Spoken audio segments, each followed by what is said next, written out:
Agradecerte, oh Dios, la oportunidad que nos das de poder reunirnos como cuerpo, como iglesia. Oh Señor, esto solo es posible por tus méritos en la cruz y que nos has enviado el Espíritu Santo, que nos ha hecho parte y nos hace parte, Señor, de este cuerpo espiritual y glorioso que es tu cuerpo, Señor, y tú eres la cabeza de la iglesia, Señor. Por eso te damos gloria y honra. Oramos y pedimos, Señor, que a través de tu palabra podamos esta mañana ser edificados, podamos ser ayudados por tu palabra, oh Dios, que tu palabra cumpla el propósito para el que fue enviada, Señor. Pues estamos seguros, Señor, que tú tal lo has prometido y lo has declarado, así va a ser, Señor. Que tu palabra no volverá a ti vacía, sino que irá y cumplirá aquello para lo que tú la enviaste.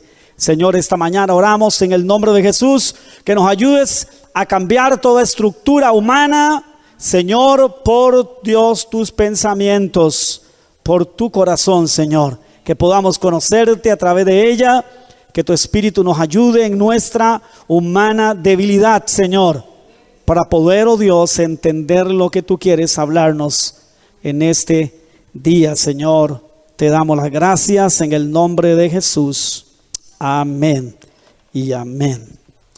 Esta predicación de esta mañana se llama La garantía de hacer la voluntad de Dios. 2 domingos anteriormente estuve compartiendo Romanos capítulo 12, verso 1 y 2. Y estuvimos hablando, a ver, ¿quiénes se acuerdan de qué estuvimos hablando esos 2 domingos? ¿Perdón? Sí, el llamado que la palabra nos hace, Pablo, a través del Espíritu Santo, a transformarnos. ¿De qué manera? A través de la renovación de nuestro entendimiento. Y dice, para que podáis comprobar entonces cuál es la voluntad del Señor, que tiene 3 características, y es lo que vamos a ver esta mañana. Y esa es la garantía que vamos a hacer, la garantía que tiene hacer la voluntad de Dios, que es buena, es agradable y es perfecta. Ok, si usted gusta entonces, por favor le pido que busque ahí en su Biblia. Vamos a ir a Romanos capítulo 12 entonces, donde hemos estado, y vamos a terminar esta parte de estos 2 versículos con lo que ya les mencionaba. Vamos a leerlo de nuevo, vamos a leer los 2 versículos para tener más fresco de nuevo la estructura de lo que Pablo nos está diciendo. Dice el apóstol Pablo: así que, hermanos, os ruego por las misericordias de Dios que presentéis vuestros cuerpos en sacrificio vivo, santo, agradable a Dios, que es vuestro culto racional. No os conforméis a este siglo, a esta corriente de este mundo, sino transformaos por medio de la renovación de vuestro entendimiento, para que comprobéis cuál sea la buena voluntad de Dios, agradable y perfecta.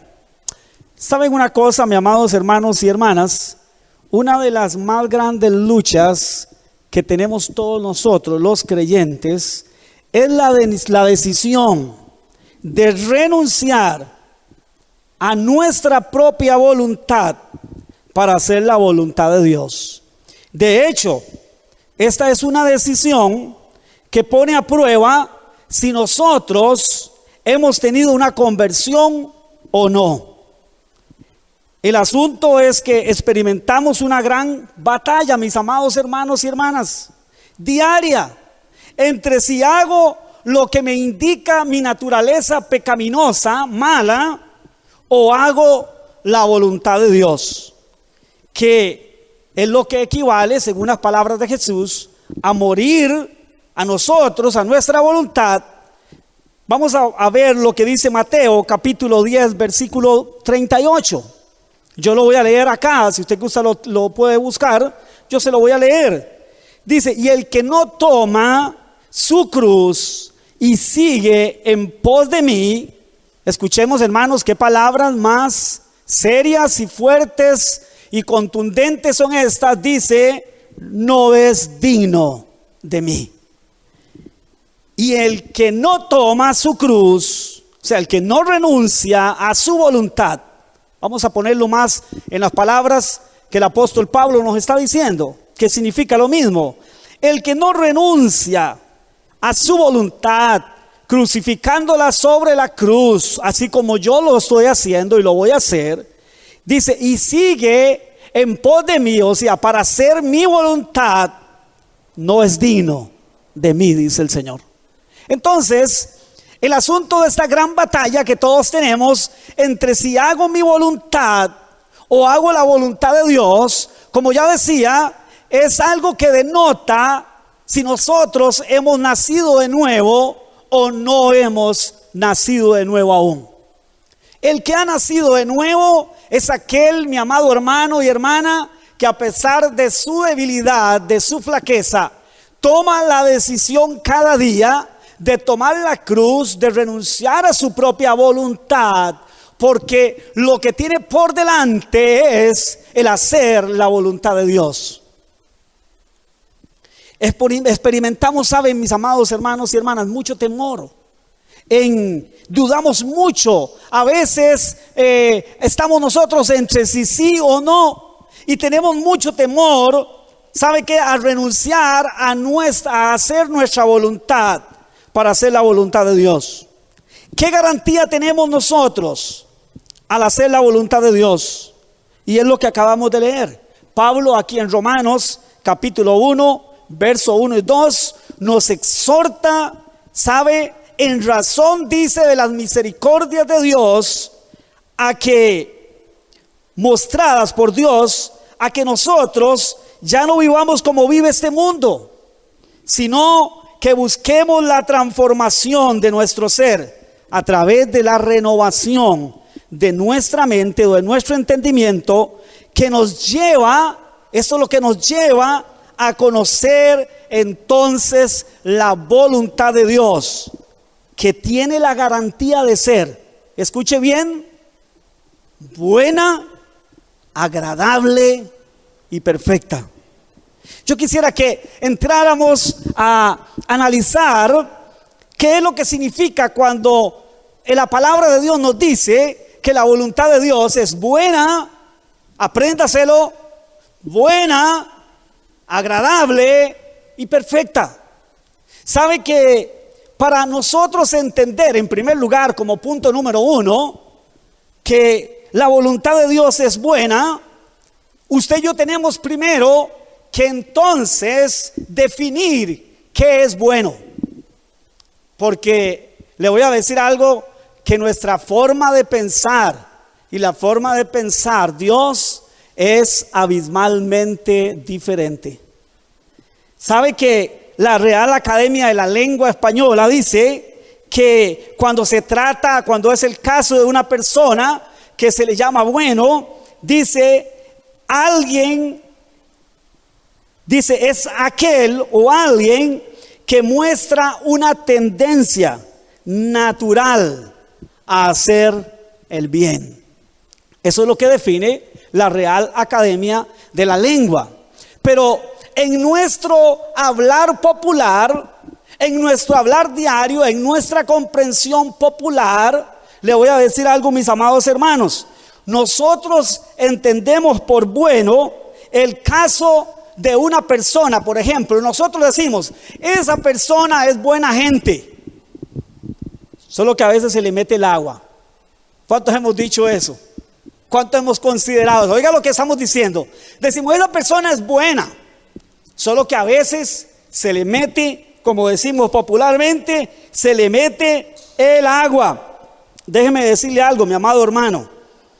Es un concepto ambiguo ese. ¿Sí? Es un concepto ambiguo. Ambiguo es algo que viaja o que tiene las dos partes. Es que tiene bueno y tiene malo a la vez. Entonces nosotros, cuando hablamos de algo bueno, Realmente lo que estamos hablando es de un concepto ambiguo. No estamos hablando de algo como cuando la palabra de Dios, que ahorita vamos a ver un versículo, define, por ejemplo, que Dios es bueno. Por eso digo que tenemos que definir entonces, para poder entender lo que significa que la voluntad de Dios es buena, tenemos que definir entonces lo que es bueno, según Dios, y no ni siquiera según lo que la dice la Real Academia de la Lengua, ni lo que popularmente usted y yo conocemos como bueno. Dígame una cosa, ¿cuántos de ustedes han ido a algún restaurante de comida rápida o restaurante donde tienen allá a un ladito un buzón con unas notitas para que usted y yo podamos evaluar el servicio? ¿Sí? Generalmente en Costa Rica no somos muy dados a eso, ¿cierto? No somos muy dados a hacer este tipo de ¿cómo que se llama? De comentarios. Pero ahí está, la empresa lo pone para que usted y yo evaluemos el servicio. ¿Y cuáles son los parámetros? A ver, ¿cuáles son las palabras o los parámetros que se usa en esas notitas generalmente? A ver, generalmente dice malo. ¿Qué dice? Medio, término medio. Bueno. Y después dice excelente.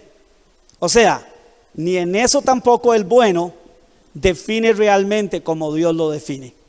Por eso, mis amados hermanos, nosotros a veces cuando decimos Dios es bueno, en nuestra comprensión, nosotros no estamos entendiendo en totalidad lo que eso significa bíblicamente hablando.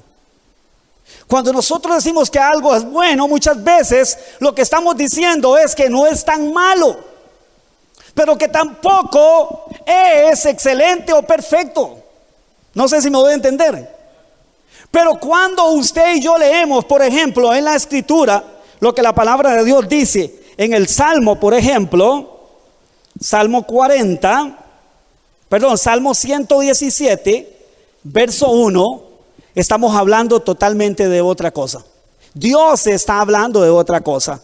Dice el Salmo 107, verso 1, dice así. Dice, den gracias al Señor.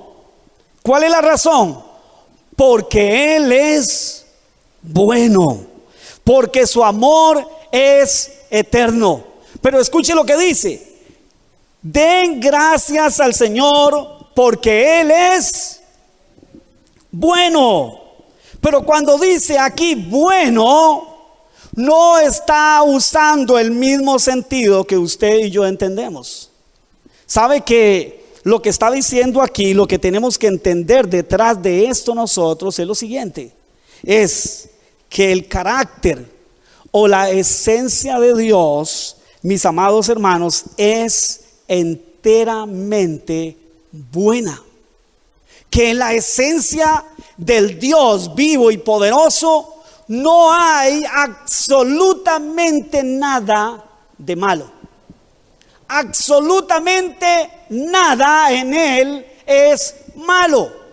Toda su sustancia, toda su esencia es totalmente buena. No un poco, no media buena, no una buena parte, no, absoluta y totalmente buena. ¿Sabe qué? Tenemos que entender algo.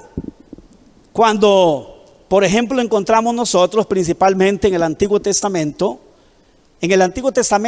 que estaba escrito en hebreo, el hebreo no tiene superlativos. Un superlativo, hermanos, es un adjetivo, y ahorita voy a explicar lo que es un adjetivo. Pero es un adjetivo, solamente escuche esto, es un adjetivo que denota o que presenta la totalidad de algo. Voy a ponerles esto, oiga, así, para ver si lo entendemos mejor. Usted y yo iniciamos una conversación X. Vamos a hablar de un perro. Empezamos a hablar de un perro. Hermano, compré un perro. Ay, ¿de verdad compraste un perro? Ok, ¿cuál es el sustantivo ahí? ¿Cuál es lo principal de esa oración o de esa conversación que estamos haciendo? El perro es el sustantivo, ¿sí? Pero luego a eso le agregamos adjetivos. ¿Como cuáles? Y viera qué lindo, un adjetivo. Ajá. Y es blanquititito. y tiene los ojos celestes, adjetivos. Entonces, cuando hablamos de un superlativo, lo que estamos hablando es de un adjetivo, de una característica, pero que denota en una palabra toda la totalidad de aquello. Eso no existe en el hebreo. Por eso usted y yo encontramos que la palabra de Dios en el Antiguo Testamento, sobre todo, usa expresiones como estas: Dios es santo, santo, santo. Quien no conoce eso, dice, ahí lo que está diciendo es que el Padre es santo, que el Hijo es santo y que el Espíritu es santo. Pero déjenme decirle algo, amados hermanos, eso es un problema de lingüística, de desconocimiento de lingüística, porque realmente el autor de lo que está diciendo ahí, que es Dios a través del profeta, no tenía conciencia de eso. No tenía conciencia como hebreo que Dios estaba en tres personas. Él simplemente lo que está tratando de hacer es un superlativo. Lo que está diciendo es que Dios es enteramente y totalmente santo. Que es, como diríamos en español, Él es santísimo. Eso es un superlativo en español. Entonces, aquí cuando encontramos que dice que Él es bueno, está diciendo que Él es buenísimo, enteramente bueno, que Él no tiene absolutamente ni una, vamos a decir así, aunque Dios no es físico, no es material, pero vamos a decir, no tiene ni una célula mala. Por eso el pensamiento aquel oriental llamado del yin yang y de otros pensamientos, de que no hay verdad sin mentira, o que no hay cosa buena sin algo de malo, es un pensamiento totalmente humanista y alejado totalmente de la realidad de la esencia de Dios. Cuando usted y yo encontramos en la Biblia, como acabamos de leer, que Dios es bueno, lo que está diciendo es que en Él, en su esencia, en lo que Él es, en su sustancia, no hay absolutamente nada de malo. Ok, entendiendo eso, entendiendo la sustancia de Dios, entendiendo la esencia de Dios, es que podemos entonces entender lo que significa que la voluntad de Dios es buena. Porque si viene de Él, si es su voluntad, no va a tener, amado hermano, nunca, jamás, absolutamente nada de malo. Sin embargo, usted y yo, cuando nos enfrentamos a la voluntad de Dios, muchas veces, sin decirlo, tenemos la desconfianza si esto será bueno o será malo, si esto es enteramente bueno, si esto es totalmente lo que a mí me conviene. Y ese es el punto, y lo vamos a hablar después, más adelante, o lo que no me conviene. Entonces, mis amados hermanos, aunque usted y a mí nos parezca que la voluntad de Dios no sea enteramente buena, déjeme decirle algo esta mañana: la voluntad de Dios, todo lo que Dios es, todo lo que Dios hace, todo lo que Dios hará, ¿sabe, mi amado hermano? Y todo lo que Él demanda a nosotros como su voluntad es totalmente bueno. No tiene nada de malo, absolutamente nada de malo, aunque a usted y a mí, amados hermanos, nos parezca lo contrario. ¿Sabe? Todos nosotros pasamos por situaciones difíciles, adversas. O sea, en el caminar con Dios, y quiero aclarar esto, hay dos maneras de sufrir siendo cristiano, y es lo que nos presenta Pedro, por ejemplo. Una, se puede sufrir por ser cristiano, pero andar en pecado. ¿Y por qué se sufre? Porque el pecado nos lleva a nosotros de nuevo, hermanos, al sufrimiento, al dolor. Se sufre cuando vivimos en pecado, porque Dios en su gran, infinita misericordia va a tratar con nosotros para enderezar nuestro camino. Y muchas veces vamos a pasar por cosas como las que pasó David. ¿Qué pasó David? ¿Qué es lo que describe David? Y él dice: porque de día y de noche se agravó sobre mí tu mano. Se volvió mi verdor como sequedades de verano. Pero ¿sabe qué era lo que estaba pasando ahí en la vida de David? Que por su pecado, por no arrepentirse de su pecado, Dios está tratando con él. Dios le está infringiendo dolor para que él entonces se arrepienta de su pecado y se vuelva a hacer la voluntad de Dios, que es buena. Y la otra manera de sufrir, ¿sabe qué es? Ya no es por pecado, ya no es por falta de arrepentimiento, es porque es una herramienta en las manos de Dios. Y Dios muchas veces va a permitir y va a hacer que usted y yo suframos y que usted y yo pasemos dificultades y cosas que nos van a causar dolor, pero es un dolor, es una tristeza que produce vida, que produce para la eternidad. Pero la tristeza del pecado, la tristeza de este mundo es la que produce en nosotros muerte, destrucción. ¿Saben, mis amados hermanos? Cuando pensamos en la voluntad de Dios, que es el fin de lo que Pablo nos está presentando aquí, o sea, es el camino marcado para usted y para mí, hacer la voluntad de Dios. Cada día usted y yo tenemos que ver la voluntad de Dios delante de nosotros, como que la voluntad de Dios es buena enteramente y solamente buena. No tiene nada de malo. Pastor, pero es que usted no sabe lo que a mí me está pasando. Bueno, no sé lo que a usted le está pasando, pero sí sé lo que me está pasando a mí. Y déjeme decirle algo. Al igual que usted como hombre que soy, y cada uno de nosotros como seres humanos, muchas veces vemos la voluntad de Dios y no entendemos por qué suceden las cosas, y en nuestro interior brota de nuestra humanidad impulsos que nos hacen pensar que eso no es bueno. Y déjenme decirle algo, hermano, si viene de parte de Dios, eso es bueno. ¿Cómo cree que pensaba Job cuando estaba pasando lo que estaba pasando? ¿Que era bueno? No, él no pensaba que era bueno. Él creía que Dios le estaba haciendo algo injusto. Él creía que Dios no estaba siendo justo con él.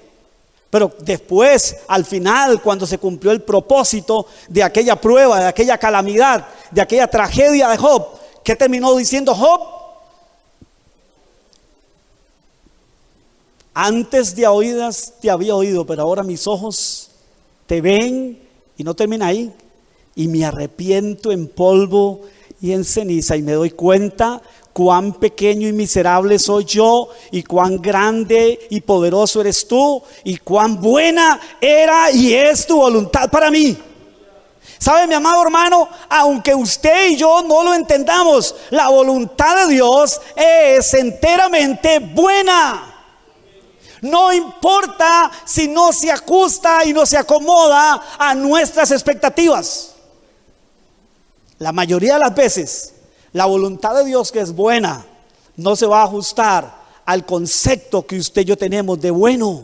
Para usted y para mí, bueno sería tener mucha plata.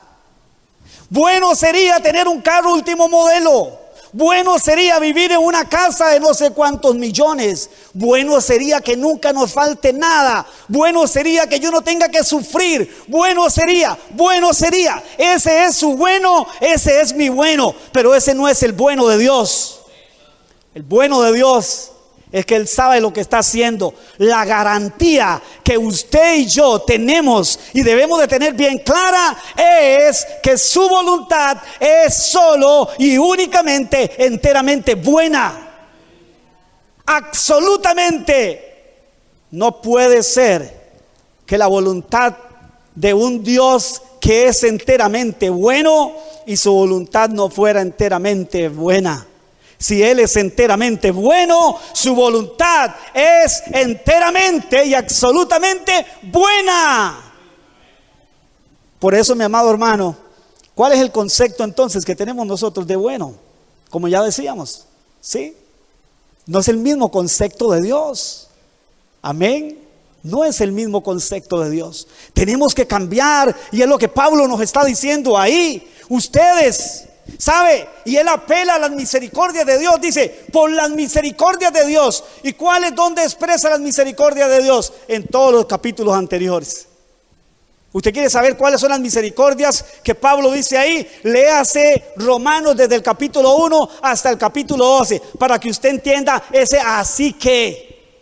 Por las misericordias de Dios os ruego que presentéis vuestros cuerpos, o sea, vuestro ser, vuestro cuerpo, que es la expresión del ser material, del ser en esta tierra, que se transformen. ¿Sabe, mi amado hermano, que ese es el propósito de Dios para usted y para mí? Que usted y yo seamos transformados. ¿Sabe que usted y yo no nos podemos transformar a nosotros mismos? ¿Cuántos en algún momento hemos querido, hermanos, arrancarnos algo de la vida, algo malo de nuestra vida?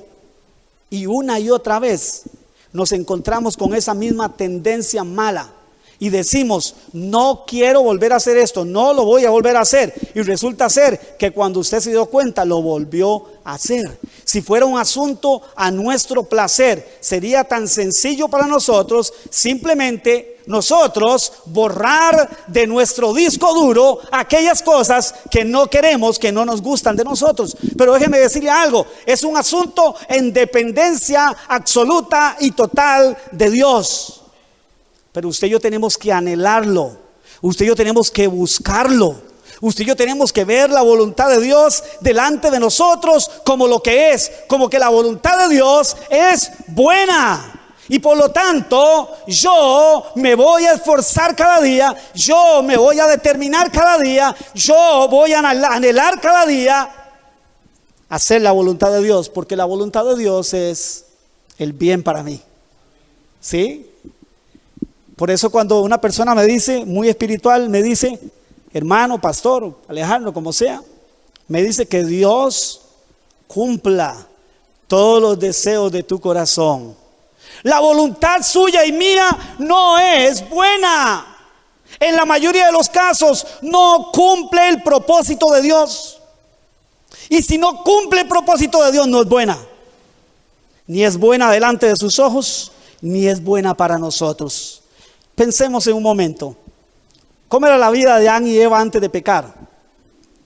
Ellos hacían enteramente la voluntad de Dios, solo la voluntad de Dios. Solo imaginémonos por un momento cómo era el estado interno y total de la vida de Adán y de Eva antes de pecar, haciendo solo lo que es bueno. Solo la voluntad buena de Dios, solo lo que a Él le agrada. ¿Qué fue lo que nos enseñó Jesús en el Padre Nuestro? Que oráramos para que venga su reino y se haga la voluntad que se hace en el cielo, se haga en esta tierra. ¿Y sabe dónde empieza eso? Empieza en usted y en mí, empieza en sus hijos, donde ha venido su reino. Donde su reino ha venido, entonces es donde, mi amado hermano, se tiene que llevar a cabo la buena voluntad de Dios. Cuando Pablo nos dice que la voluntad de Dios es buena, lo que está diciendo es todo lo que hemos dicho atrás, ¿sí? Y que eso es lo que usted y yo tenemos que anhelar, eso es lo que usted y yo tenemos que amar, eso es lo que usted y yo tenemos que desear, eso es lo que usted y yo tenemos que procurar. ¿Cuándo? ¿Una vez al año? ¿Un mes al año? ¿Ah? ¿Cuándo? Siempre, hermano. A cada instante de nuestra vida. Usted y yo tenemos que anhelar la buena voluntad de Dios. Y tenemos que tener la determinación. ¿Sabe qué? De estar dispuestos a renunciar a la voluntad propia para entonces buscar que se haga en mi vida la buena voluntad de Dios. Lo dije en un principio. ¿Sabe que esta es una evidencia de un nuevo nacimiento en una persona? Una persona que sigue buscando su voluntad debería de preguntarse si realmente ha nacido de nuevo. Porque el nacido de nuevo, la persona que ha nacido de nuevo, en la cual el Espíritu Santo mora, a pesar de su debilidad, de su flaqueza, empieza a producir en su interior un deseo, un anhelo de hacer la buena voluntad de Dios. ¿Saben, mis amados hermanos? No es lo que a usted y a mí me parece bueno. Es lo que Él, que es enteramente bueno, total y absolutamente bueno, es lo que Él dice, es lo que Él tiene, es lo que Él quiere, no es lo que usted y yo queremos, no es lo que usted. Por eso le voy a decir algo: oraciones modernas, antropológicas, o sea, oraciones centradas en el hombre, en el bienestar del hombre, en el deseo del hombre. Les he explicado otras veces, o he dicho que antropología lo que quiere decir es la ciencia que estudia al hombre. Antropología, o que está centrada en el estudio del hombre. Y sabe que hoy hay una serie de doctrinas cristianas, entre comillas, que son por y para el hombre. Están por y para el hombre. Oraciones antropológicas totalmente. Señor, tú lo que tienes que hacer, Señor, es esto, lo otro. Usted lo que tienes que darme, Señor. Yo lo que necesito, Señor, es un carro nuevo, Señor. Tú lo que necesito, Señor, es lo que tú tienes que darme. Entonces yo doy por un hecho sentado que la voluntad buena de Dios, o sea, lo bueno de la voluntad de Dios es que Dios me dé un carro nuevo, porque así yo dejo de sufrir. Y entonces de alguna manera parece que estamos pensando como aquella gente llamada a la iglesia del Espíritu Santo, que dice: ven a la iglesia del Espíritu Santo y pare de sufrir. Entonces en ningún lado Jesús dijo que Él nos iba a dar todo lo que nosotros quisiéramos. Y le voy a decir por qué no dice eso. Porque si usted me va a decir: no, pastor, es que usted no ha leído San Juan 17, no ha leído San Juan, lo que dice en el libro de San Juan, que todo lo que pides al Padre en mi nombre, yo lo daré. Y ahí está, pastor. Momentito. Eso tiene una segunda parte, y está en la carta a San Juan. Y todo lo que pidieres al Padre, o sea, todo lo que pidieres a Dios, conforme a su buena voluntad, Él lo hará.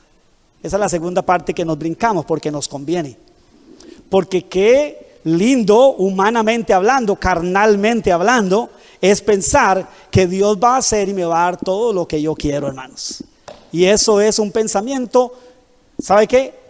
Antropocéntrico totalmente, centrado totalmente en el hombre. Entonces estamos pensando igual que el mundo, estamos pensando igual que la humanidad, estamos pensando igual que el hombre común. Y déjeme decirle algo, mi amado hermano, aunque a usted y a mí nos parezca que no, la voluntad de Dios es enteramente buena. Si eso quiere Dios que usted y yo pasemos, eso es lo bueno para usted y para mí.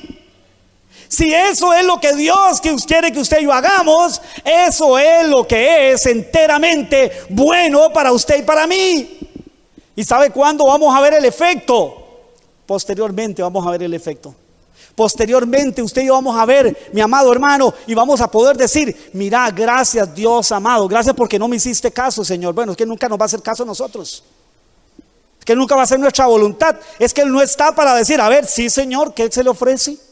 ¿Qué es lo que quiere que yo le haga? Casi como el mago de la botella, ¿verdad? Que se frota la botella, sale el mago y dice: a ver, sí, Señor, estoy aquí para cumplir sus deseos. 7 deseos, a ver, pida. Y a veces nosotros creemos que Dios es así, y no, que es al revés, que usted y yo estamos para satisfacerlo a Él. Y su voluntad es como buena en primer lugar. Vamos a la siguiente. Dice el apóstol Pablo también que la voluntad de Dios es como agradable.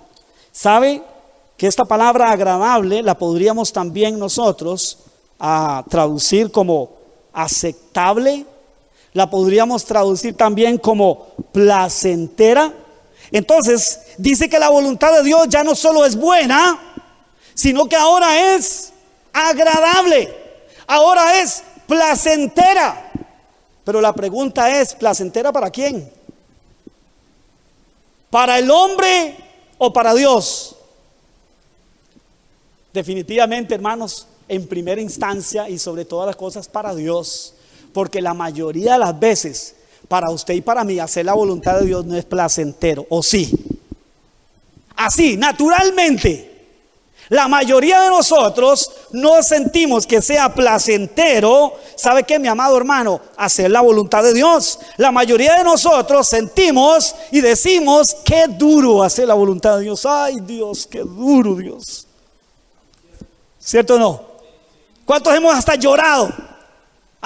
Cuando usted y yo sentimos que Dios dice, un momento, Alejandrito, es por aquí, papito, no es por allá. Ay, Señor, qué duro, Dios. De momento, ¿sabe qué? En nuestra humanidad no sentimos que es placentera la voluntad de Dios. Porque ¿sabe qué? Les voy a decir algo, hermano, les tengo una noticia. Descubrí el agua tibia. ¿Sabe qué? Porque si no fuera así, hermanos, no sería morir. Usted y yo estamos muriendo a una naturaleza pecaminosa que es contraria a la de Él.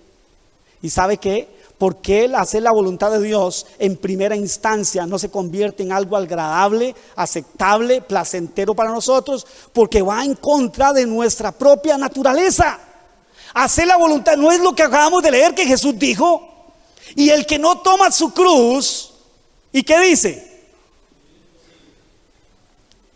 Primero toma su cruz. ¿Para qué? Para morir. Es contraria, es muerte. Es lo contrario a lo que generalmente mi naturaleza humana me impulsa a hacer, a querer. Yo quiero hacer una cosa y Dios quiere que yo haga otra cosa. Le voy a decir algo. Lo que es aceptable para Dios no es aceptable en la mayoría de los casos para mí o para usted. Usted y yo pensamos de una manera, Dios piensa totalmente de otra. Y el punto está aquí, que Pablo lo que nos está diciendo es que usted y yo tenemos que aprender a pensar como Él. No importa, mi amado hermano, si eso equivale a tener que hacer las cosas aún con dolor. Pregunto, cuando Jesús, no vamos a hablar de toda la vida, pero vamos a hablar de los últimos momentos de Jesús. Jesús en el huerto del Getsemaní. ¿Cuál fue la oración que Jesús pronunció? Dijo 3 veces en la última hora o las últimas 3 horas antes de que lo aprendieran. Padre, si es posible, pasa de mí esta copa. Pero primero, antes de eso, dice: y se llevó a sus discípulos aparte y los dejó en un lugar. Y de esos 12 discípulos tomó 3. ¿Sí? ¿Cuántos se acuerdan quiénes eran? Pedro, Juan y Jacobo, el círculo más íntimo del Señor. Y se los llevó aparte porque Él iba a orar en esas 3 horas, porque eran las últimas 3 horas de su vida antes de que lo apresaran. Y saben, mis amados hermanos, Él se los lleva y les dice: velen conmigo, voy a ir allá, más allá, voy a orar.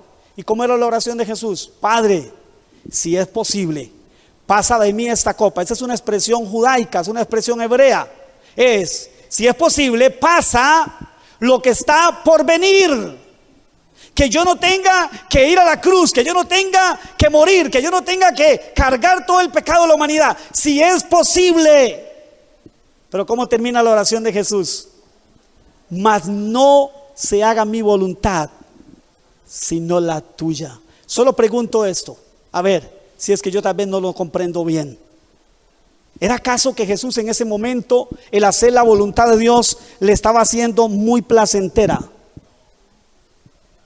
Estaba sufriendo, estaba grandemente entristecido, estaba grandemente, hermanos, contristado. Dicen algunos médicos de hoy, algunos científicos, que posiblemente cuando dice que del sudor de Jesús brotaban grandes gotas de sangre, era tal, hermanos, la angustia que Jesús estaba viviendo ya en ese momento, que sus vasos capilares empezaron a romperse y la sangre empezó a brotar con su sudor.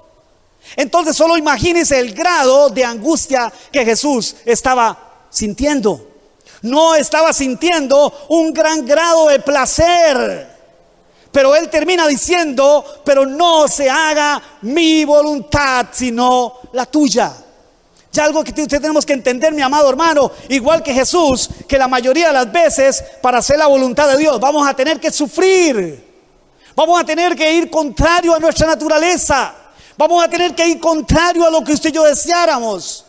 Tal vez nuestras expectativas no van a ser las que son según la voluntad de Dios.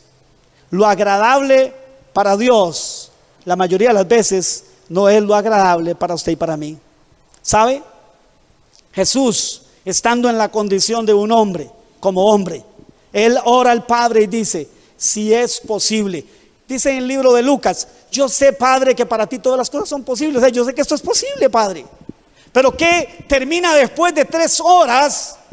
Después de 3 horas de Jesús orar, porque dice que oró 1 hora y vino y ellos estaban durmiendo, y vino y fue a orar lo mismo, y luego estaban durmiendo, y vino y oró lo mismo y estaban durmiendo.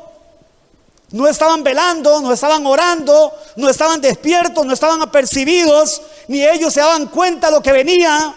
Pero Jesús sí. ¿Y sabe qué, mis amados hermanos? Y Jesús, al final le voy a decir algo.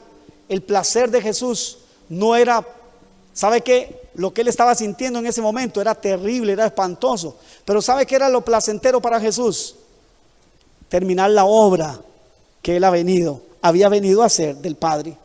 Y cuando usted y yo leemos, por ejemplo, mis amados hermanos, en el Salmo 40, capítulo 6 y verso 8, hay una palabra aquí profética, mesiánica, que es enteramente para Jesús. Y dice así: sacrificio y ofrenda no te agrada. Has abierto mis oídos. Holocausto y expiación no has demandado. Entonces dije, oiga, esto es mesiánico. Este es Jesús, el Hijo de Dios, cuando viene al mundo, es lo que está diciendo. Entonces dije: he aquí, vengo. En el rollo del libro está escrito de mí: el hacer tu voluntad, Dios mío, me ha agradado. Dice: y tu ley está en medio de mi corazón. ¿Saben, mis amados hermanos? Por encima del dolor, de la angustia, de lejos de sentir placer en su humanidad, Jesús lo que está sintiendo es dolor, es angustia, es pesar, es toda una calamidad lo que está viviendo. Pero en su corazón, en su ser, como Dios, como Hijo de Dios, Él está experimentando a la vez el gozo, el placer, algo placentero, porque era hacer y completar la voluntad de Dios, el Padre, tal como dice la palabra del Señor, que el Padre lo había planeado desde antes de la fundación del mundo. Amén. Él lo había planeado así. Y Jesús muchas veces dijo: yo no he venido sino ¿para qué? Para poner mi vida. Yo no he venido a este mundo ni siquiera para que me sienten en un trono y me hagan rey. Cuando quisieron eso, Jesús salió corriendo. ¿Acaso que era que Él no era un rey? ¿Acaso es que Él no era el rey de todo el universo? ¿Y porque Jesús no quiso que lo entronaran? ¿Y porque Jesús no quiso que en ese momento lo victoriaran? ¿Y porque Jesús no quiso que en ese momento lo proclamaran el rey de los judíos? Porque no era el tiempo. Porque en ese tiempo la voluntad de Dios el Padre para Él era sufrir, era venir a dar su vida, era venir a padecer, era venir a cargar los pecados nuestros, era venir a cumplir el plan de Dios tal como Dios el Padre lo había planeado. Lo otro que el apóstol Pablo dice que la voluntad de Dios es, en primer lugar, a ver, recapitulando, a ver, es buena. No jamás tendrá nada de malo. Número 2, es como agradable. Ay, pastor, ¿cuándo será eso? ¿Cuándo será que yo, por hacer la voluntad de Dios, experimente placer, experimente algo aceptable, algo placentero? Déjeme decirle algo, mi amado hermano. Puede ser que en el momento cuando usted y yo estemos viviendo la situación difícil no sea placentero, pero le voy a decir algo. nunca jamás, jamás, jamás el hacer la voluntad de Dios va a quedar sin fruto en su vida y en mi vida. ¿Y sabe qué?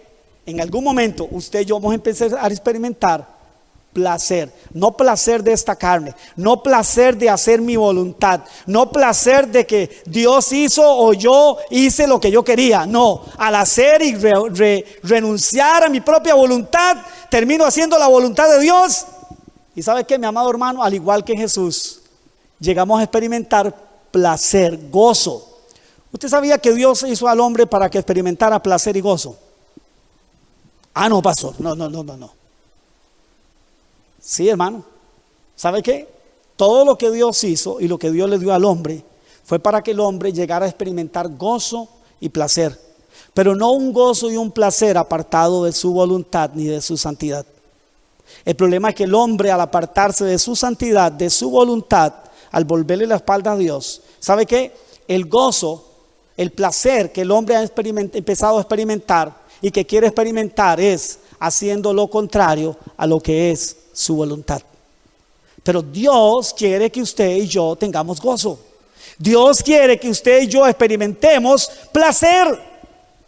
Dígame una cosa, comer es feo.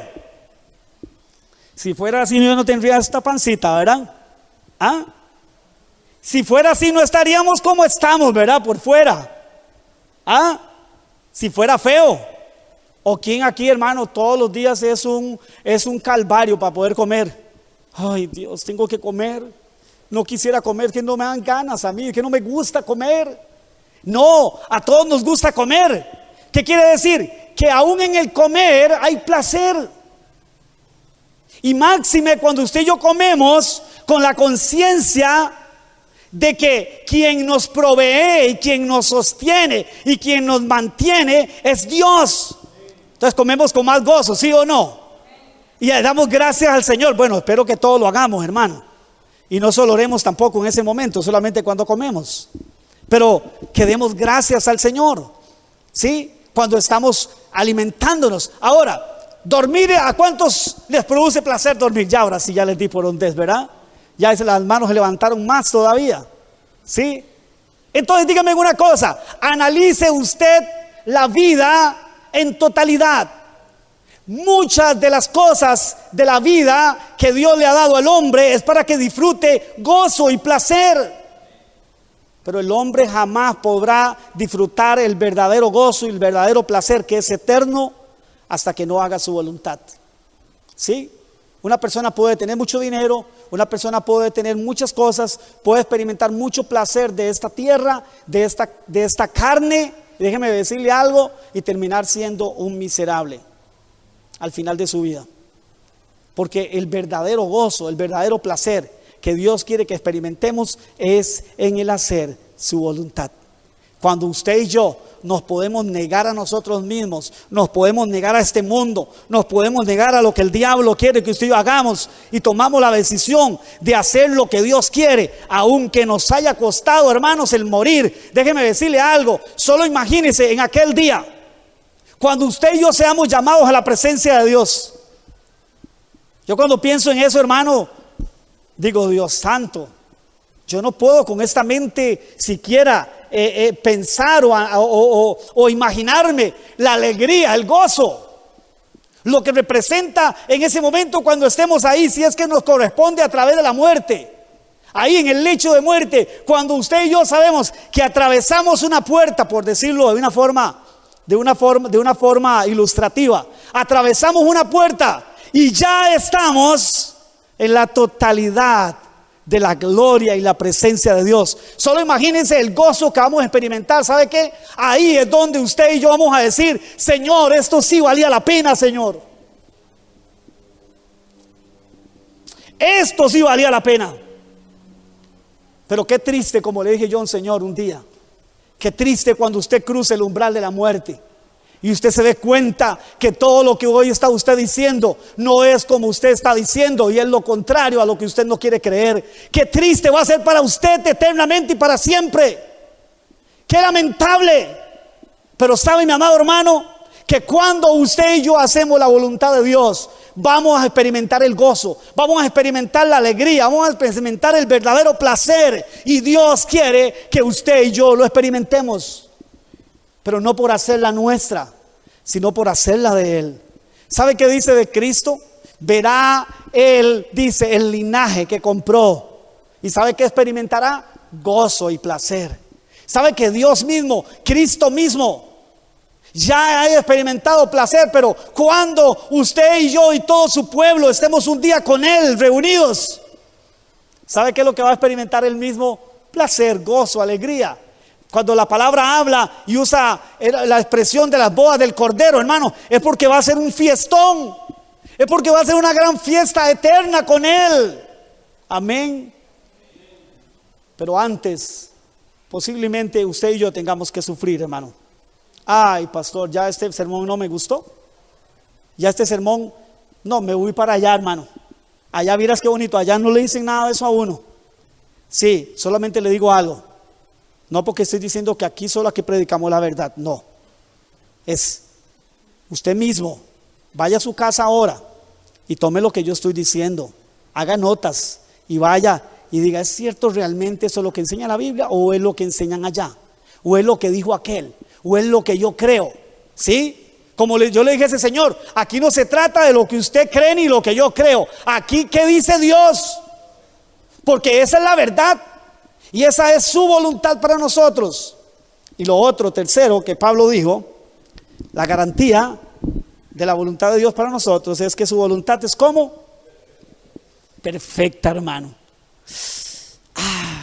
¿Cómo, pastor? La voluntad de Dios puede parecernos a nosotros misteriosa, hermanos, inentendible la mayoría del tiempo y hasta defectuosa. ¿Cómo Dios quiere que yo haga eso? ¿Cómo la voluntad de Dios va a hacer que yo me quede sin trabajo? ¿Cómo la voluntad de Dios va a hacer que a mí se me vare el carro? Voy a hablar de mí. Y que me vendan un carro todavía malo. ¿Cómo va a ser la voluntad de Dios eso? ¿Cómo va a ser la voluntad de Dios si usted viera que siento que la cabeza me va a reventar a veces? ¿Qué hago? Corro para acá, para allá, ¿dónde consigo aquello? ¿Dónde hago lo otro? ¿Cómo voy a pensar que esa es la voluntad de Dios y que es perfecta, hermanos? Que es buena, que es agradable y que es perfecta. ¿Sabe qué? Estaba leyendo la historia de Gedeón. Dios llama a Gedeón y lo llama para que vaya y sea un caudillo y dirija los ejércitos de Israel para liberarse de los madianitas y de otras naciones que les estaban haciendo la vida imposible. Y dice que Gedeón reúne a 22,000 hombres. Y Dios le dice, un momentito, Gedeón.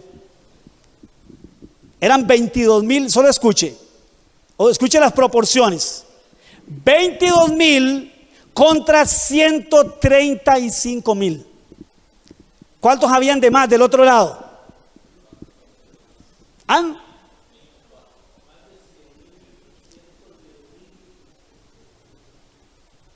Si estamos hablando que de 22,000 a 135,000, una matemática, así ya. Vamos a decir un montón más. 123,000 más.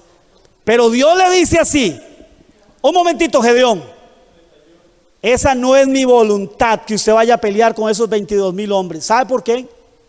No sea que luego ustedes se den la gloria a ustedes mismos y digan, por nuestra fuerza, qué hombres esos 22,000, matamos a 135,000. ¿Qué cargas? ¿Sabe qué? Esa es la tendencia suya y mía, hermano.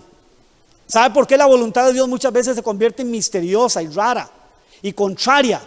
Porque si no, usted y yo terminamos diciendo, claro, es que esta cabeza que tengo yo, esta sabiduría, esta capacidad que tengo yo, y nos olvidamos, mi amado hermano, que fue Él. Y Dios le dice, a ver, no, le dice, con 22,000 es demasiado ejército.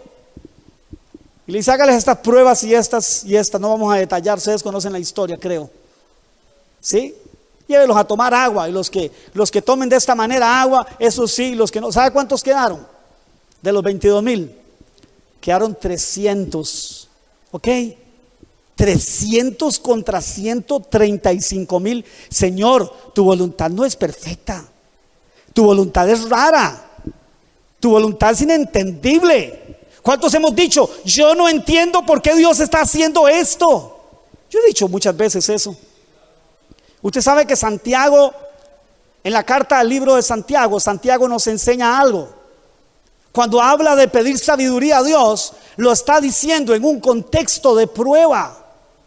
O sea que usted y yo deberíamos de pedirle sabiduría, la sabiduría divina a Dios, cuando nos encontremos pasando por diferentes situaciones de prueba, para poder tener la sabiduría de Dios y poder terminar haciendo su voluntad, porque su voluntad es buena, es agradable y es perfecta. Pregunto, ¿cuántos creemos que Dios es perfecto? ¿Un poco? ¿Un poco? ¿Bastante? ¿Totalmente? Absolutamente y totalmente perfecto. No tiene nada de defectuoso. No se equivoca nunca. No ha cometido un error nunca, ni lo cometerá. Porque eso atenta totalmente contra su sustancia, contra su esencia. Su esencia es perfecta. Por eso nada que no sea perfecto podrá entrar en su presencia. ¿Escuchó eso? Humanista. Pero Dios no dice eso. Del pensamiento humanista. Pero Dios no dice eso. Delante de Él no entrará nada sucio, nada imperfecto. Y entonces, ¿cómo hacemos todos nosotros que somos sucios e imperfectos? Hermano, otro día le doy una clase evangelística de que es por los méritos de Cristo. Y es a través de los méritos de Cristo que Él nos ve perfectos. Si no es a través de Él, ninguno de nosotros tenemos parte con Él, porque Él es perfecto. Y sabe, mi amado hermano, si usted y yo tenemos esa convicción de que Él es perfecto, pregunto, ¿cómo es que su voluntad entonces no es perfecta? No es posible. Si Él es perfecto, todo lo que sea su voluntad es perfecto. Aunque sea, parece tan descabellado como lo que le dijo a Gedeón que hiciera. Y todavía el asunto no termina ahí. No era solo un asunto de proporción, no era solo un asunto de cantidad. Es que tras de eso le dice que las armas van a ser ¿qué? Trompetas y teas ardientes dentro de vasijas. Esas eran las armas. Díganme ustedes, humanamente eso no tiene sentido exactamente. Ve lo que nos pasa a nosotros. Y yo me imagino, no lo dice así, pero yo me imagino que la humanidad de Gedeón y de su ejército, su gran ejército de 300 hombres, posiblemente dijeron, esto es una masacre. Nos van a masacrar 135,000 hombres de guerra que sacaban espada, vienen contra nosotros y nosotros solo 300 y tras de eso ni espada tenemos, sino que lo que tenemos son unas antorchas encendidas aquí y unas trompetas. Ahora suenen las trompetas. ¿Y sabe qué pasó? Como su voluntad perfecta, se mataron entre los 135,000 y los que quedaron vivos salieron huyendo, corriendo, hermanos, porque cuando Dios dice que hay que hacer algo, sabe que Él sabe por qué dice que hay que hacerlo, y usted solo y yo solamente tenemos que hacer lo que Él dice que tenemos que hacer. Aunque nos parezca ilógico, aunque nos parezca loco, aunque nos parezca contrario a la razón, pero es que su razón y la mía están muy lejos de la razón de Dios. Y sabe, cuando vemos por ejemplo el otro caso, Jericó, una ciudad amurallada que tenía unos muros, hermanos, y después 4 vueltas, después 2 vueltas, y después 3 vueltas, y después 4